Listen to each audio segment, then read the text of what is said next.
संदीपजींचं logic बघा की ते आपल्या मुलाला तिसरी भाषा शिकवायला तयार आहेत. त्यांचं म्हणणं की त्यामुळे नुकसान होत आहे, पण ते त्याबद्दल ते दोनच भाषा शिकवायचा नाही. नुकसान होणार नाहीये, त्यांचा फायदा मला बोलू द्या. संदीपजी मला बोलू द्या.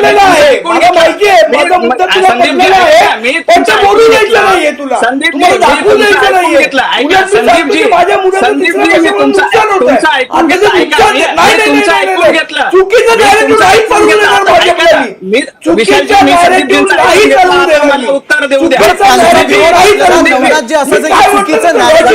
महाराष्ट्रासमोर सेट होऊ नये. नवनाथजी, आपण तर एक आणखी एक आरोप करताय की फक्त येत्या काळातल्या निवडणुकांसाठी हे मोर्चे काढले जातात.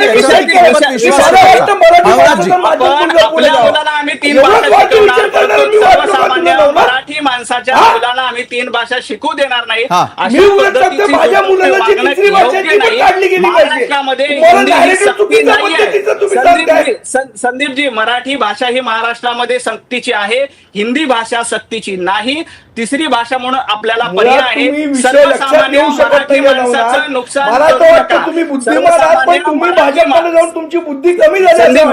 संदीपजी, सर्वसामान्य मराठी माणसाचं, सर्वसामान्य मराठी विद्यार्थ्यांचं नुकसान प्लीज माझी तुम्हाला विनंती आहे की हा राजकारणाचा विषय नाही आहे. मी उलट सांगतो की त्याचं नुकसान होतं. राजकारणाचा विषय सगळ्या मराठी मुलांचं नुकसान झालं. निश्चितच मुलांच्या भवितव्याबद्दल जर एका बाजूला सरकार हा निर्णय घेतात.